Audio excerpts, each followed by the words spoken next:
Bien, hermanos y hermanas, vamos a continuar lo que estudiamos en nuestra sesión anterior. Quiero repasar un aspecto de lo que estudiamos en la sesión primera que tuvimos esta tarde. Pero antes de hacerlo, queremos elevar una oración al Señor, así que les invito a inclinar sus rostros. Padre Celestial, al estudiar tu palabra en esta sesión, pedimos la dirección de tu Santo Espíritu, que acompañe la palabra que inspiró. Te lo pedimos en el nombre de Jesús. Amén.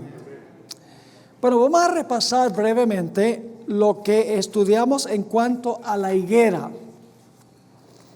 En primer lugar, los protestantes conservadores, los evangélicos, los pentecostales, etcétera, dicen que el restablecimiento de la nación de Israel en 1948 es la gran señal de que Cristo, la venida de Cristo está inminente, dicen ellos. Nos dimos cuenta que la Biblia sí dice que la higuera es símbolo de Israel, porque dice: cuando veas que la higuera, las hojas están saliendo, entonces puedes saber que el fin está cerca. Pues es cierto que la higuera es símbolo de Israel, pero no obstante eso, estudiamos tres pasajes en el Nuevo Testamento que indican claramente que esa higuera que representa a Israel no produjo fruto. En primer lugar, estudiamos en cuanto a Juan el Bautista. Él dijo: produzcan fruto. No digan que somos hijos de Abraham. Dios puede traer hijos de Abraham de estas piedras. Y luego les dice: Dios espera que el árbol produzca fruto. Si no produce fruto, será cortado y echado al fuego. Y empezó su ministerio 6 meses antes que Jesús. Luego Jesús, cuando ya había estado ministrando 2 años y medio, o sea 3 años entre Juan el Bautista y cuando Jesús contó la parábola, había una higuera en una viña y en 3 años todavía no había producido fruto. Y el viñador, que es Jesús, le dice al dueño, que es Dios el Padre, le dice: déjalo este último año. Yo lo voy a abonar, le voy a echar agua, lo voy a cuidar especialmente. Y si produce fruto, bien. Si no, lo cortas después. Esos 3 años habían pasado. Y a Jesús le faltaba 1 año de ministerio. Finalmente, al final de su vida, solo unos 2 o 3 días antes de su muerte, Jesús ve una higuera en la distancia y dice: oye, tengo hambre, vamos a buscar fruta en esa higuera que representa a Israel. Y cuando llegó, lo único que tenía el árbol era hojas, ostentaba hojas. Los demás árboles en la viña no tenían hojas. Representa a los gentiles. Dios no esperaba fruto de ellos todavía, porque ellos no habían recibido las bendiciones de Dios. Pero sí esperaba que este árbol, que tenía hojas, fuera de tiempo, produjera fruto. Y no le encontró fruto. Y por lo tanto, ¿qué dijo Jesús? No produzcas jamás fruto otra vez. Y el árbol que representa a la nación judía se secó de raíz. Y cuando se seca de raíz, that's it. Ya no vuelve a resucitar.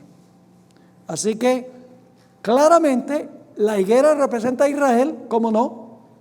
Pero claramente las 3 historias que notamos en el Nuevo Testamento indican que la nación judía ya no va a cumplir el plan de Dios. Es el Israel espiritual, compuesto de gentiles y judíos que han recibido a Cristo Jesús como su Salvador personal. ¿Les quedó claro eso? Ok, ahora vamos a la página 327. Tenemos todavía que hablar de un asunto relacionado con la higuera. Ya hemos visto que en varios textos del Antiguo Testamento y del Nuevo, la higuera representa a la nación literal de Israel.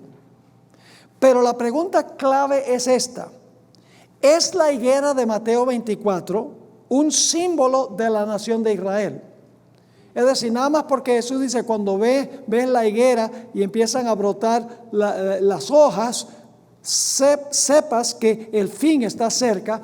¿Será que la higuera allí en Mateo 24 representa a la nación de Israel y que el retoñar es lo que pasó en el año 1948? Bueno, miremos lo que dijo Jesús. Mateo 24, 32 y 33. Jesús dijo: de la higuera aprended la parábola. Cuando ya su rama está tierna y brotan las hojas, sabéis que el verano está cerca. Así también, ahora viene la comparación, así también vosotros, ahora escuchen con cuidado, cuando veáis todas estas cosas, conoced que está cerca a las puertas. No dice cuando veas nada más que la higuera está brotando hojas. Dice cuando veas todas estas cosas que he mencionado en Mateo 24. Así que el retoñar de la higuera no es la gran señal de que el fin está cerca, son el cúmulo de todo lo que es la señal. Ahora, además, en el pasaje paralelo, estamos en la mitad de la página, en el pasaje paralelo de Lucas 21, 29 al 31, Jesús no solo se refirió al retoñar de la higuera como algo particularmente importante, pues agregó algo que no está en Mateo. Vamos a leer Lucas 21 y el versículo 29 al 31. También les dijo una parábola: mirad la higuera y todos los árboles. La higuera no tiene ninguna importancia en particular. Dice: mirad la higuera y todos los árboles. Cuando ya brotan, viéndolos, sabéis que vosotros mismos que el verano ya está cerca. Así también vosotros, cuando veáis que suceden ¿qué? Estas cosas, sabed que está cerca el reino de Dios. ¿Qué está diciendo Jesús? Aquí lo tienen sintetizado. Cuando veáis la higuera y todos los árboles retoñar, no solamente la higuera es importante, todos los árboles, sabéis que el verano está cerca. Asimismo, cuando veáis cumplirse todas estas señales, sabéis que ¿qué cosa? Sabéis que el fin está cerca. Ahora vamos a examinar una parábola de Jesús en Mateo 21. Esto está en la página 328. Mateo 21, 33 al 46 se conoce como la parábola de la viña. ¿Recuerdan que leímos un texto donde dice que la viña representa a Israel también? No solo la higuera, sino la viña también. En Oseas 9, versículo 10. Ahora vamos a anotar la parábola. Entre corchetes están mis explicaciones para poder avanzar. Versículo 33. Oíd otra parábola.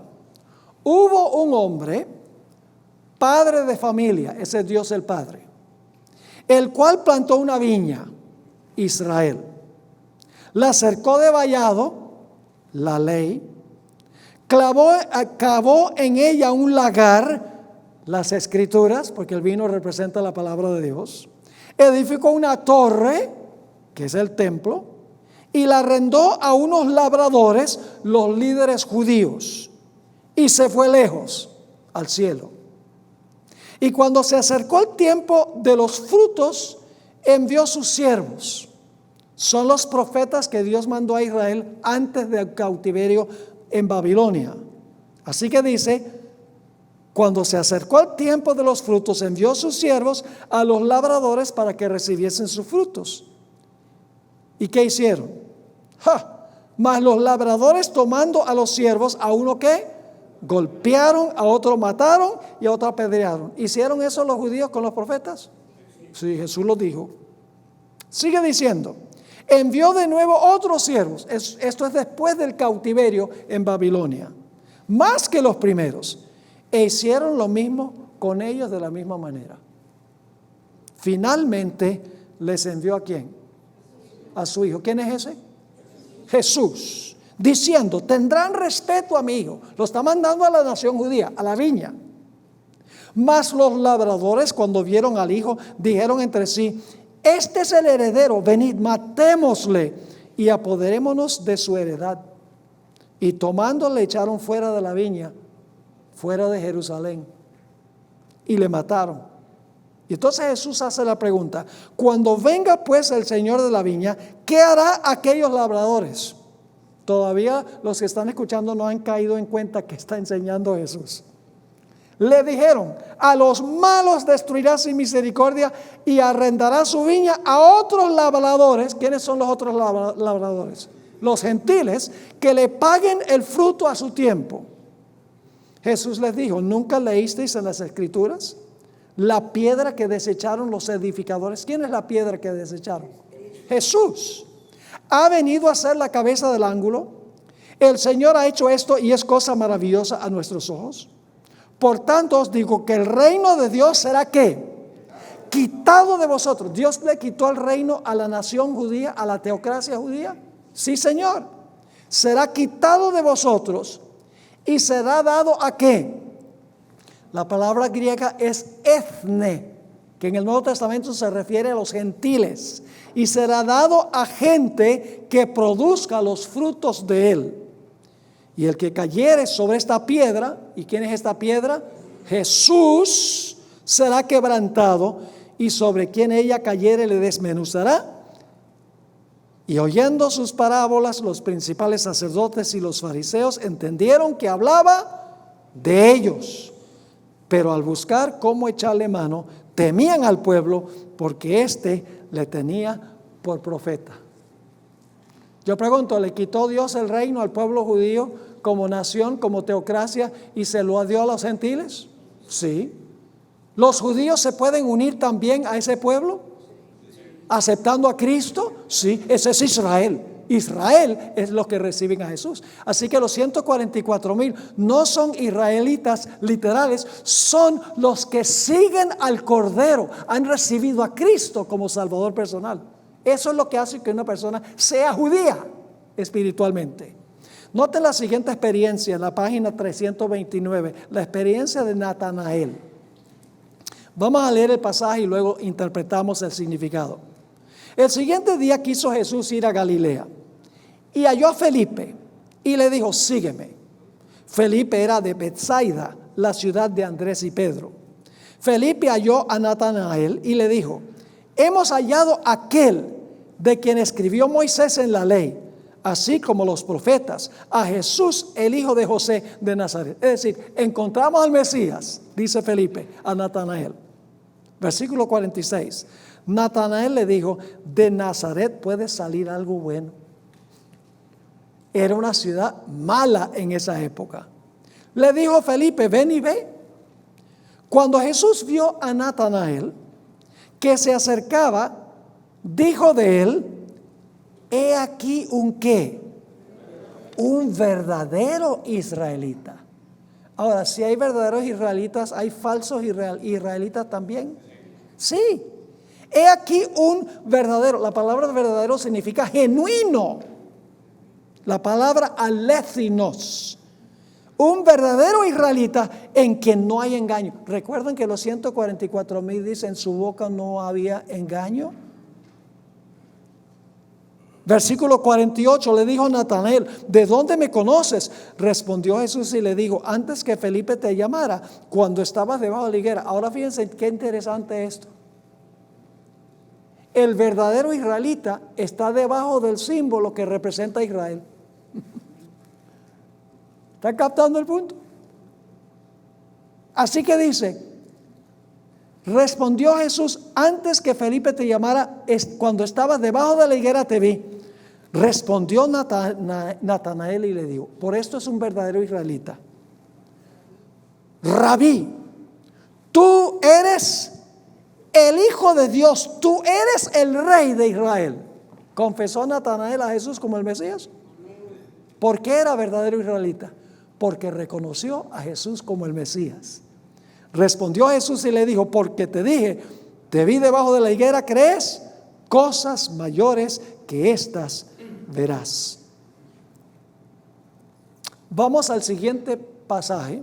Ustedes pueden leer la explicación. Yo ofrecí la explicación paso a paso. Ahora vamos al siguiente pasaje que es importantísimo. Juan, el capítulo 8 y el versículo 37 al 45. ¿Saben ustedes que hay judíos que no son judíos? Y hay gente que no son judíos que son judíos. Y el pastor, ¿qué es eso? ¿Qué está hablando? ¿Qué tonterías está hablando? Vamos a ver qué es lo que quiero decir. En este pasaje Jesús contrastó a israelitas genuinos con israelitas falsos. Los judíos de la época reclamaban a Abraham como padre, y sin embargo Jesús les dijo que eran hijos del diablo. Lo que define a un verdadero israelita es su relación con Cristo, no su etnicidad. Vamos a leer el pasaje. Empezando en el versículo 37. Jesús dice: sé que sois descendientes de Abraham. Usted no tiene que decirme que son simientes. Yo sé que ustedes tienen sangre de Abraham. Pero procuráis matarme, porque mi palabra no haya cabida en vosotros. Yo hablo lo que he visto cerca de mi Padre, dice Jesús, y vosotros hacéis lo que habéis oído cerca de vuestro Padre. Les dijo: si fueseis hijos de Abraham. ¿Qué significa ese sí? Si fueseis. Es condicional, ¿verdad? Un sí condicional. Si fueseis hijos de Abraham, las obras de Abraham haríais.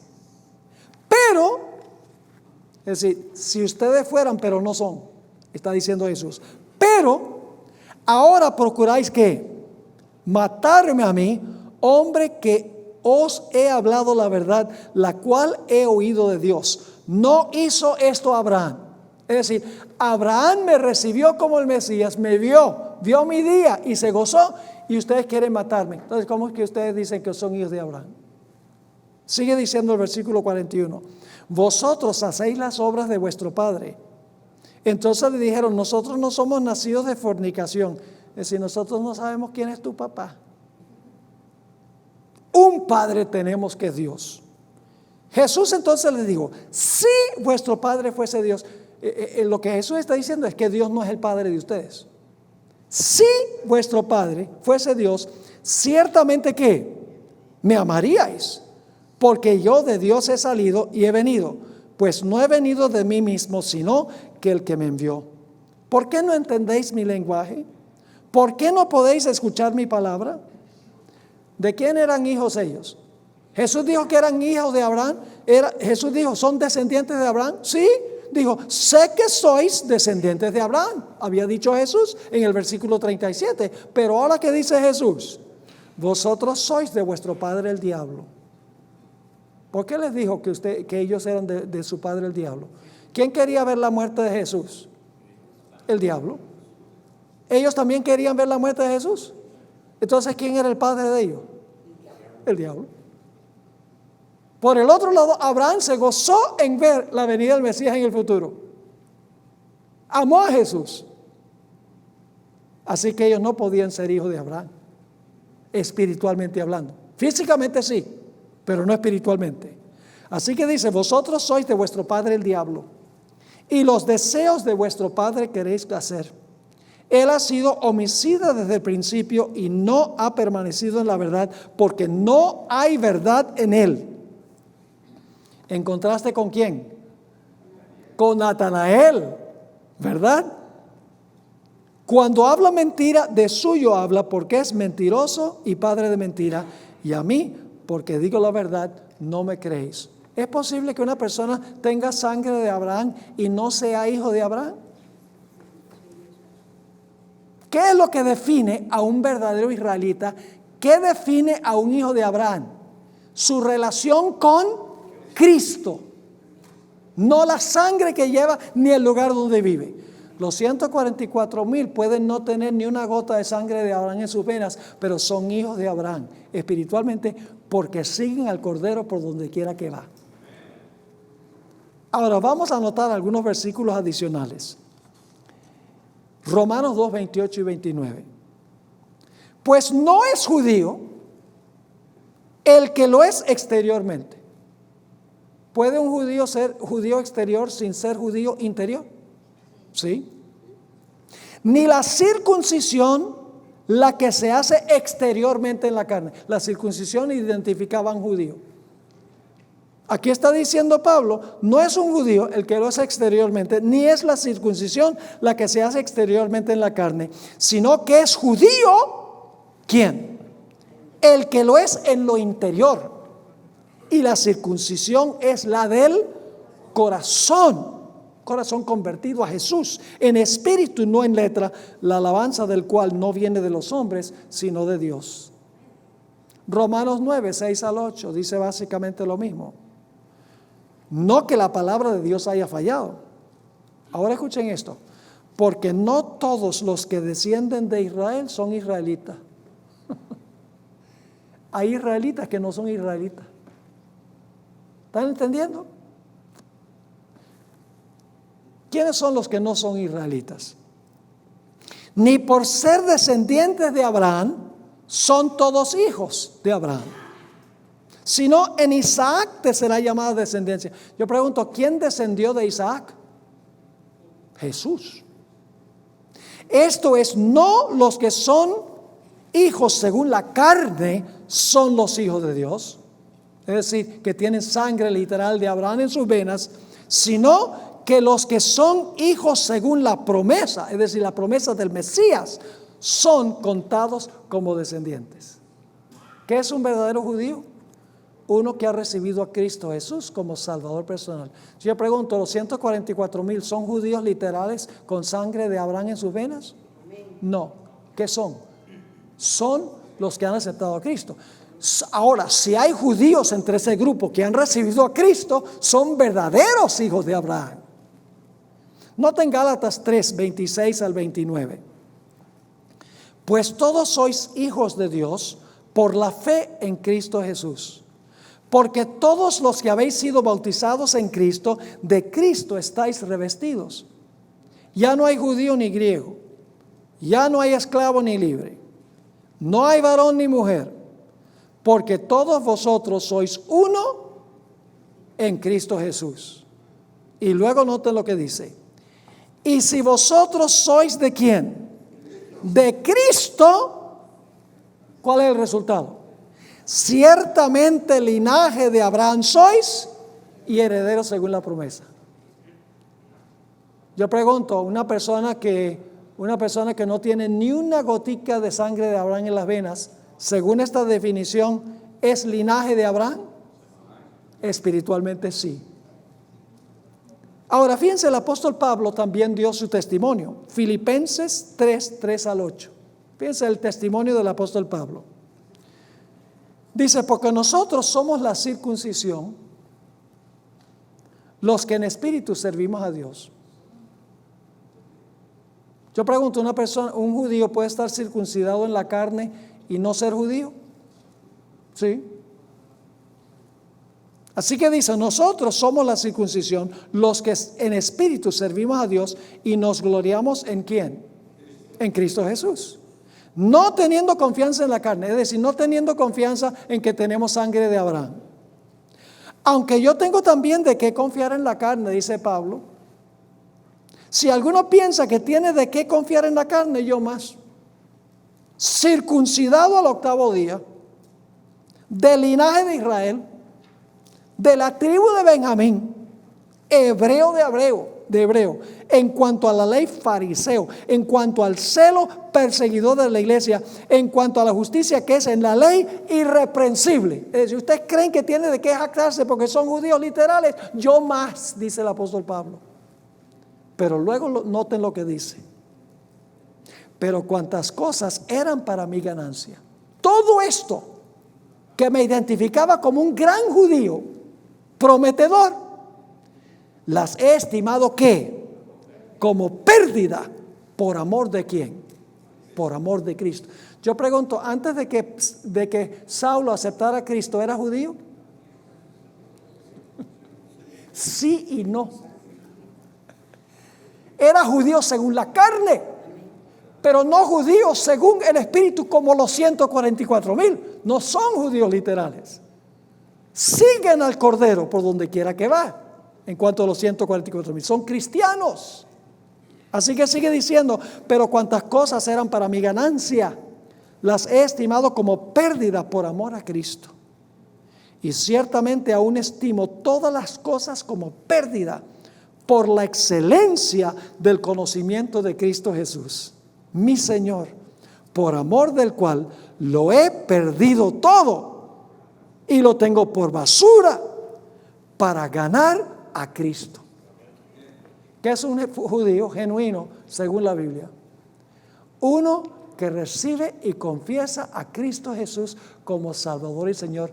Entonces aquí viene este parrafito. Dios dispersó a Israel, a los judíos, a todas las naciones por haber rechazado al Mesías. Yo pregunto, en 1948, ¿la nación judía todavía estaba rechazando al Mesías? Sí. Entonces, ¿cómo puede ser una señal el restablecimiento de la nación de Israel de que la venida de Cristo está cerca? De que Dios tiene un plan especial para la nación de Israel. No hay ningún plan especial ya para la nación de Israel. La teocracia judía terminó cuando rechazaron a Jesús como el Mesías. Pero hay muchos que están entre el pueblo judío como individuos que finalmente van a recibir a Cristo Jesús y se van a unir con los gentiles. Y entonces Dios va a tener un Israel, el Israel espiritual, que recibió a Jesús, compuesto de judíos y también de gentiles, gente de toda nación, tribu, lengua y pueblo. Ahora quiero leerles algunas citas de la hermana White. Interesante esto, que la hermana White captó esto. La página 331, solo vamos a leer algunas porque no disponemos del tiempo para leerlas todas. La página 331, escuchen, clarísimo. Lo que Dios quiso hacer en favor del mundo por Israel, la nación escogida, lo realizará finalmente mediante ¿qué? Su iglesia que está en la tierra hoy. ¿Quién ocupó el lugar del Israel, de la nación literal de Israel? La iglesia cristiana. ¿Saben la única diferencia? En el Antiguo Testamento todas las naciones debían venir a Jerusalén cuando vieran la prosperidad de Israel, que sus cosechas eran más, sus frutos eran más grandes, cosechaban más cosas, no había enfermedad entre ellos, eran prósperos y tenían paz. Las naciones iban a venir, iban a decir, ¿cuál es el secreto? Y entonces Israel les iba a enseñar todo su sistema religioso, que estaban esperando el Mesías. Fracasaron.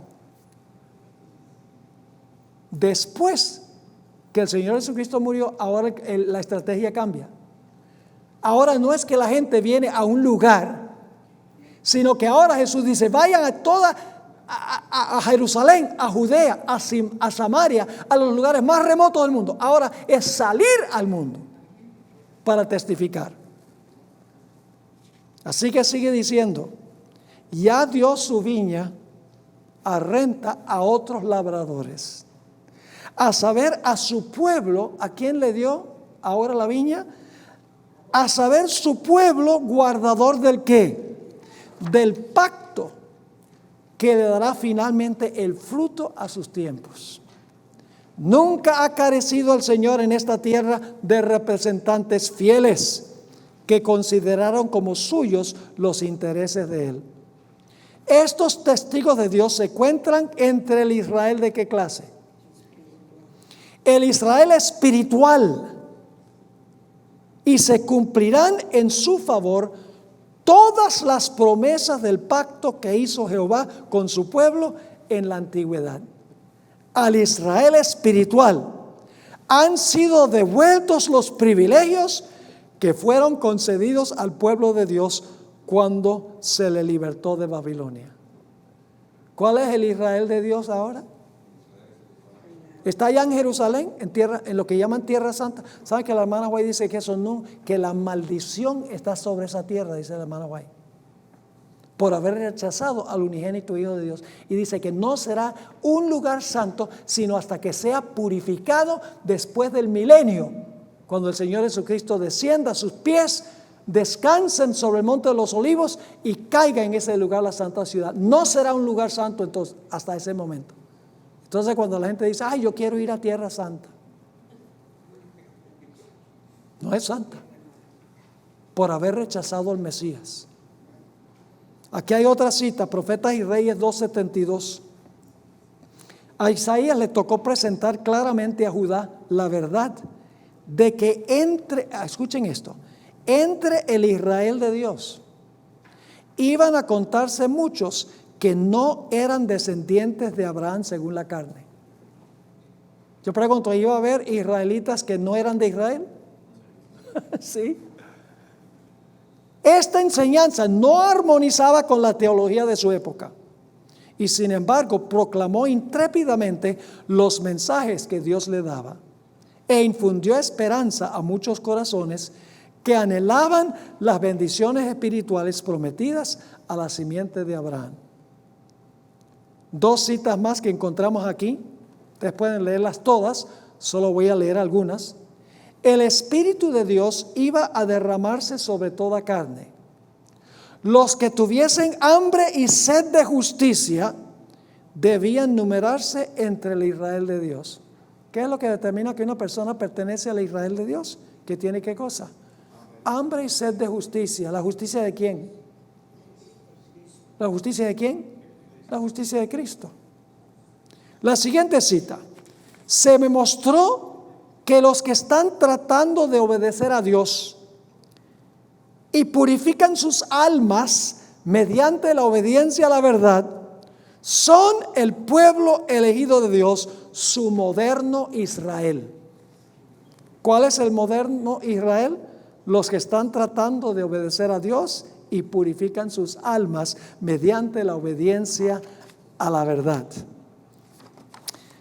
Quiero que vayamos ahora a la página 333, la última cita, allí en la página 333, donde dice muchos. Muchos de estos conversos del ¿qué? ¡Wow! ¿Será que un pagano puede ser israelita? Sigamos leyendo. Muchos de estos conversos del paganismo desearían unirse por completo con los israelitas y acompañarlos en su viaje de regreso a Judea. Esto es después del cautiverio babilonio. Ninguno de los tales habría de decir: me apartará totalmente Jehová de su pueblo. Pues el mensaje de Dios, por medio de su profeta, a aquellos que se entregasen a él y observasen su ley, era que se contarían desde entonces entre ¿qué? Entre el Israel espiritual, o sea, su iglesia en la tierra. ¿Qué es el Israel espiritual? La iglesia. Yo pregunto, ¿la iglesia es Israel, sí o no? ¿La iglesia es Israel según lo que hemos estado estudiando? Sí, la iglesia es Israel. Entonces la iglesia tiene solamente judíos. ¿Cuántos aquí son judíos? ¿Cuántos tienen sangre de Abraham? Bueno, algunos puede ser que tengan sangre de Abraham, pero no todos. Y ustedes están diciendo que son judíos. No tienen ni una gota de sangre de Abraham y son judíos. ¿Sí? ¿Por qué? Porque ser judío es unirse con Cristo Jesús como Salvador personal. Yo pregunto, entonces, ¿los 144,000 son judíos literales? ¿Vienen de las tribus literales de Israel? ¿De Judá y de Benjamín, etcétera? No. Son tribus espirituales, compuestos de judíos espirituales. Gente, como leímos del Espíritu Profecía, gente de toda nación, tribu, lengua y pueblo. Vamos a leer otra vez esa cita que se encuentra en la página 323. Tremenda cita esta de la hermana White. En la página 323, yendo hacia atrás por un momento, en el libro Consejos para los Maestros, página 517, dice: el mensaje del poder renovador de la gracia de Dios será proclamado a todo país y clima, hasta que la verdad circunde, ¿qué cosa? El mundo. Ahora escuchen esto. Entre el número de los que serán sellados, que son los 144,000, ¿verdad? Entre el número de los que serán sellados, habrá quienes vendrán de toda nación, tribu, lengua y pueblo. No son judíos literales. De todo país se reunirán hombres y mujeres que estarán delante del trono de Dios y del Cordero, exclamando: la salvación pertenece a nuestro Dios que está sentado en el trono y al Cordero. Pero antes que esta obra sea realizada, debemos experimentar aquí en nuestro propio país la obra del Espíritu Santo en nuestros corazones. Ahora vamos a tratar el último punto en este segmento de tiempo que tenemos. En la página 335, esta pregunta siempre surge. ¿El número 144,000 es literal o es simbólico? Ahora, yo voy a compartir con ustedes las razones por las cuales creo que el número es simbólico. Creo que hay bastante evidencia. Pero en realidad ese no es el punto importante. No es el punto importante. El punto importante es que tengamos el carácter de los 144,000 para estar en ese grupo. Si el número es literal o simbólico, lo sabremos con absoluta certeza si llegamos allá. Ahora, yo creo, sin embargo, que hay evidencias de que el número es un número simbólico. Vamos a notar la siguiente sección.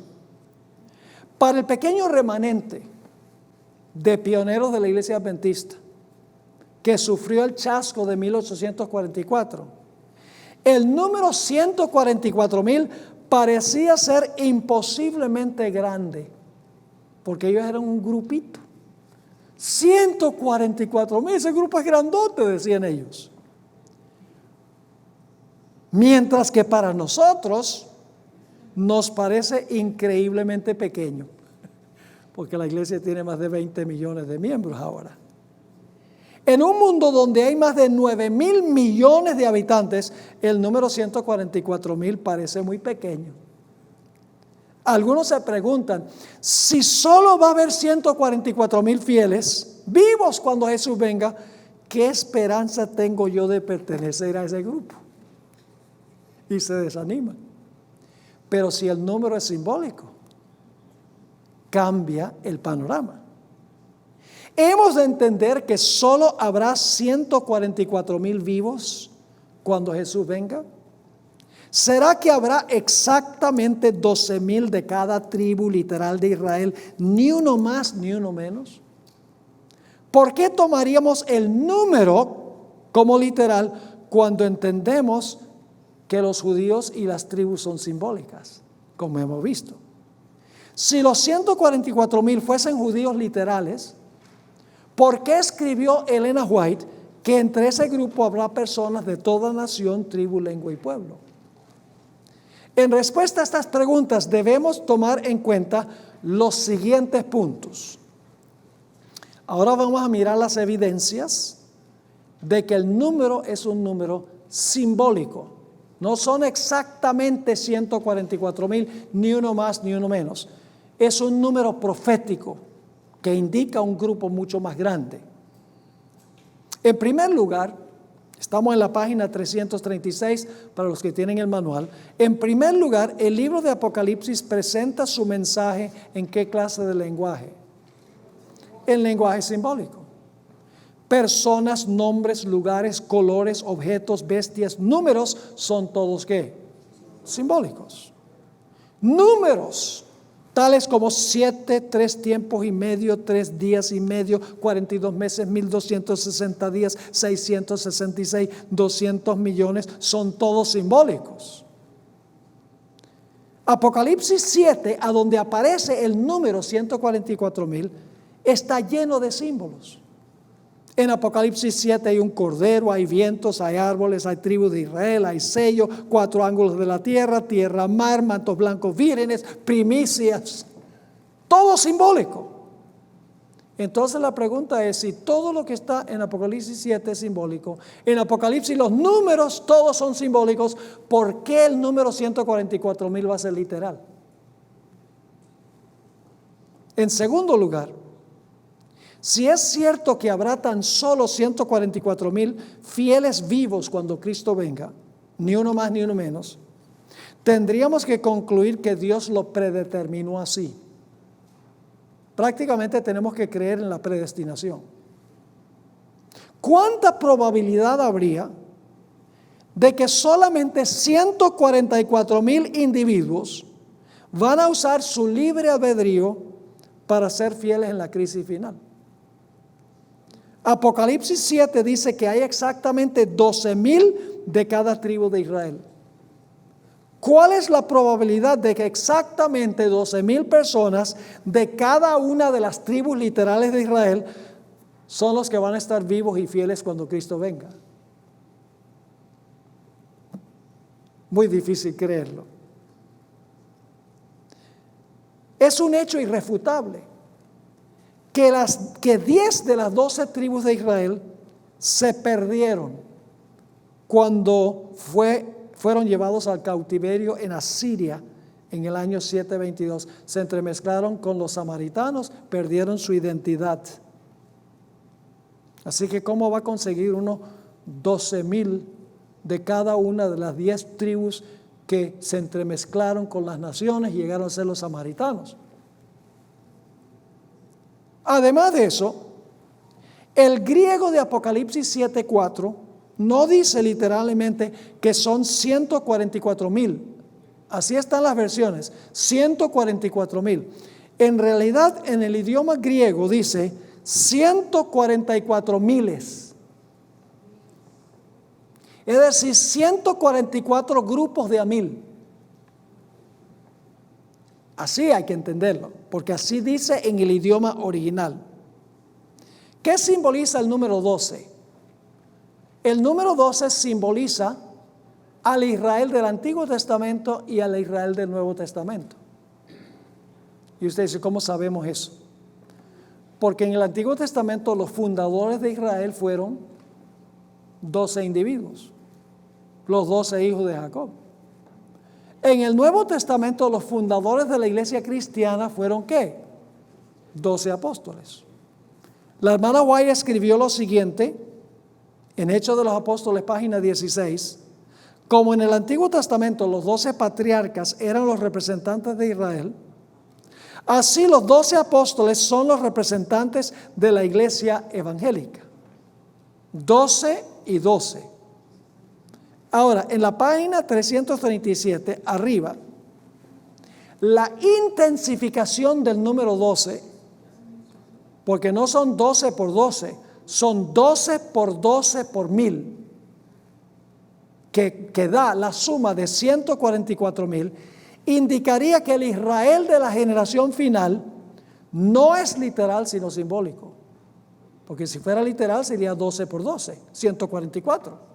Pero se intensifica el número, indicando de que el número no es literal, sino que el número es simbólico.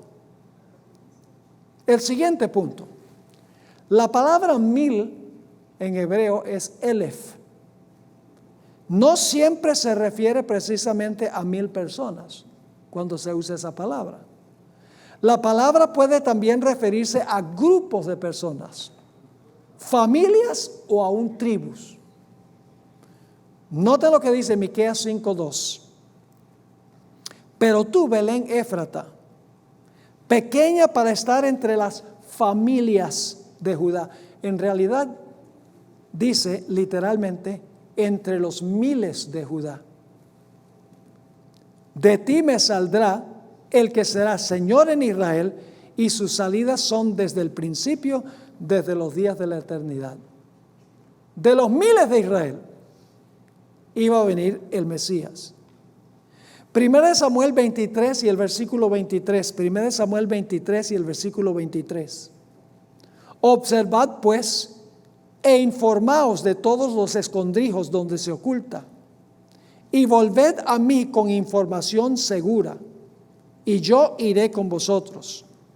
Y si él estuviera en la tierra, yo le buscaré entre todos los que, los millares de Judá. Literalmente, algunas versiones traducen, lo buscaré entre los clanes o las familias de Judá. Pero literalmente dice los millares. Y ahí no está hablando de un número específico, está hablando en términos generales, clanes o familias. 1 Samuel 10:19 Pero vosotros habéis desechado hoy a vuestro Dios, que os guarda de todas vuestras aflicciones y angustias, y habéis dicho, no, sino pon rey sobre nosotros. Israel está rogando que haya rey. Ahora pues, presentaos delante de Jehová por vuestras tribus y por vuestros, ¿qué? Millares. Algunas versiones traducen por vuestros clanes. Es decir, la palabra 1000 puede incluir muchos más. Puede incluir familias, clanes, inclusive tribus puede incluir. Es un número que múltiplo de 12, intensificado, que indica de que este es el Israel de Dios al final de la historia, pero en realidad es un grupo mucho mayor que 144,000 precisa y exactamente. Ahora, el siguiente punto, hay 2 puntos más. El siguiente punto es que la Biblia y el Espíritu y Profecía enseñan que Israel al final de la historia no es literal, sino ¿qué? Espiritual. Por lo tanto, es lógico pensar que si Israel es simbólico, entonces el número también debe ser simbólico. ¿Qué sentido tendrían de decir que las tribus son simbólicas, pero el número es literal? ¿Cuál sería el principio para decir eso? El sexto argumento, poderoso, no lo vamos a cubrir en esta sesión, lo vamos a cubrir mañana, Dios mediante. Mañana vamos a hablar de la gran muchedumbre que nadie podía contar, que también está en el capítulo 7. El capítulo 7 hay 2 grupos, o lo que parece ser 2 grupos. Del versículo 1 al 8 están los 144,000. Del versículo 9 al versículo 17 está una gran muchedumbre que nadie podía contar. Ahora, yo les voy a demostrar bíblicamente que en realidad son el mismo grupo. Es decir, los 144,000 son el mismo grupo que la gran muchedumbre que nadie podía contar, que indicaría entonces que el número 144,000 no es literal, porque se compone de gente cuyos números no se puede contar. ¿Me están entendiendo lo que estoy diciendo? Y yo sé que algunos están pensando, pero pastor, y lo que usted está diciendo es absurdo.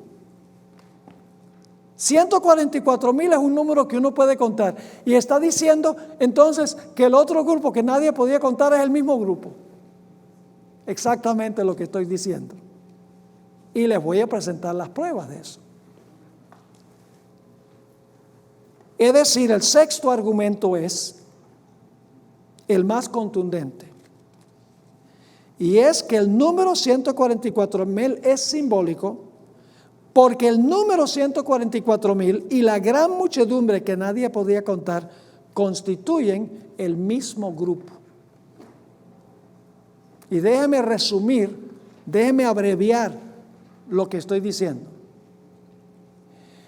Apocalipsis 7, 9 al 17 dice que la gran muchedumbre salió de la gran tribulación.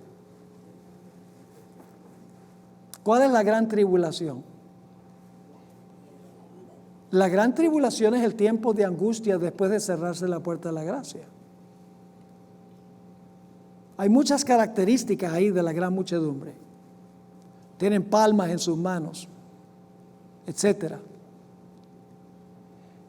Lo que sucede en Apocalipsis el capítulo 7 es que en los versículos 1 al 8 se presenta a los que van a estar vivos cuando Cristo venga, cuando están ya casi a punto de cerrarse la puerta de la gracia.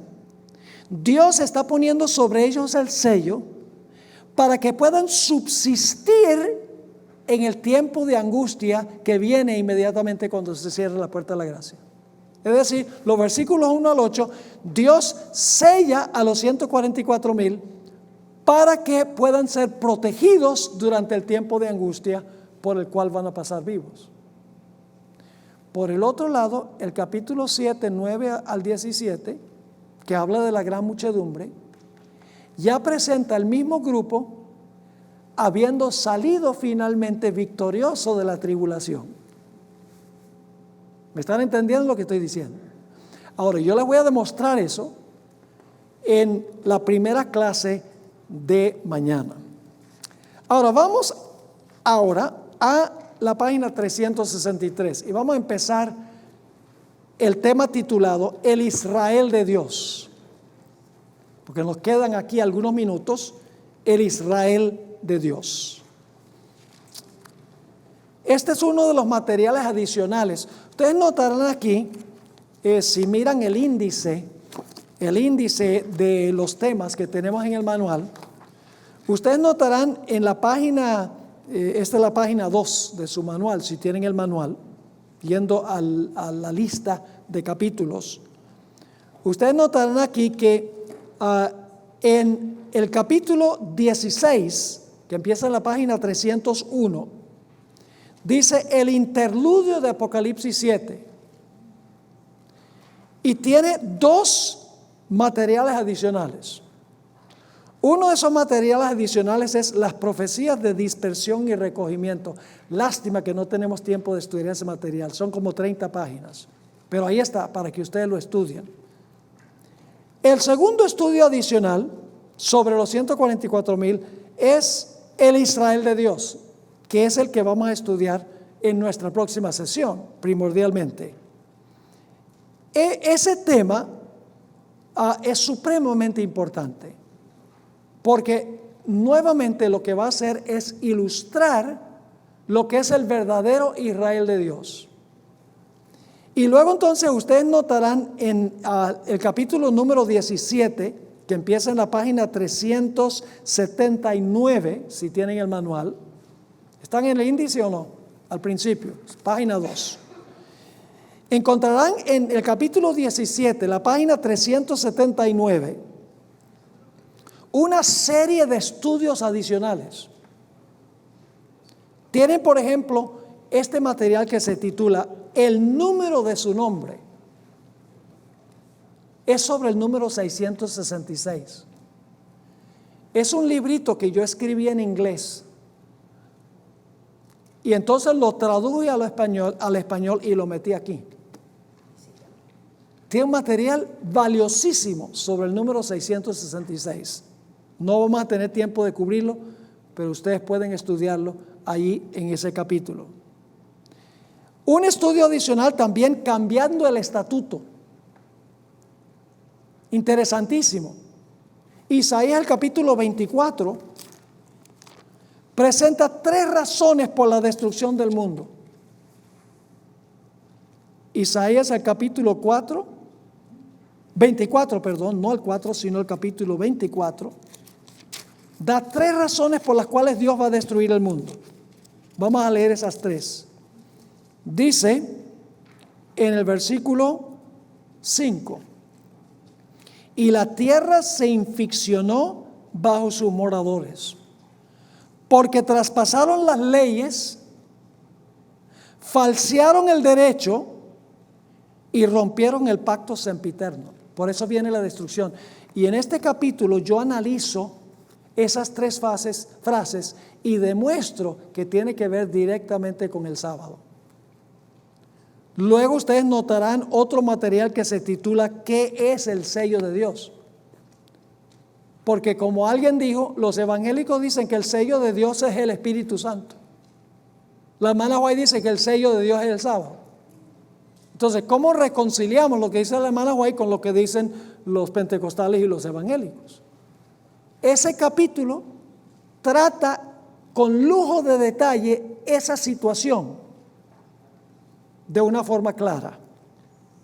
Luego tenemos el material Lecciones de un árbol prohibido. Saben que la prueba de Adán y Eva con el árbol es una ilustración al principio de la prueba al final de la historia con un día. ¿Saben a dónde se encontraba el árbol? En el centro del huerto. Dios dio un mandato positivo: ustedes pueden usar todos los frutos de los árboles, pero Dios prohibió uno. Dios dijo: pueden ustedes usar todos los días, pero me guardo uno. La prueba en el Edén y la prueba al final, hay un paralelo espectacular entre los dos. El siguiente es el sábado idólatra. ¿Saben que la hermana White llama el domingo el sábado idólatra? Yo pregunto, ¿es lo mismo adorar al sol que guardar el domingo? Sí, en principio es lo mismo. Déjenme explicarles por qué. ¿Quién creó el sol? Dios. ¿Lo creó para la adoración? No. ¿Y qué pasa si usted lo convierte en un objeto de adoración? ¿Cómo se llama eso? Idolatría. ¿Quién creó el primer día de la semana? Dios. ¿Lo creó para la adoración? ¿Qué pasa si usted lo convierte en un día de adoración? Idolatría. Porque cualquier cosa que el hombre establece para la adoración que Dios no estableció es idolatría. Y ahí tengo un sinnúmero de citas de la hermana White tremendas que deben leer. Y luego tenemos otro, el sello del Dios vivo. ¡Wow! Todas las evidencias de que el sello de Dios es el sábado. Y entonces, el estudio más importante, la gran prueba final. Ese es un material que consta de muchísimas páginas. Ustedes notarán, empieza en la página 473 y va a la página 498. Ahí trato muchos asuntos relacionados con el sábado y el domingo, etcétera. Cómo contestar muchas objeciones que hacen las personas de otras iglesias en contra del sábado y en favor del domingo. De estos materiales que tenemos aquí, no creo que alcancemos a estudiar sino uno solo, que sería mañana. Pero ahí lo tienen en el manual. Material valiosísimo, hermanos y hermanas. No lleven el manual para archivarlo. No lleguen a la casa y lo ponen ahí en un estante y dicen, qué bonito el manual de la clase. Eso no nos va a ayudar en nada. Llévenlo, siéntense en su casa con Biblia en mano. Busque las citas del Espíritu de Profecía y se va a quedar maravillado de cuán fuerte y firme es este mensaje que Dios ha dado a esta iglesia. Se puede comprobar con absoluta certeza que Dios ha llamado a esta iglesia y le ha dado un mensaje especial para esta época.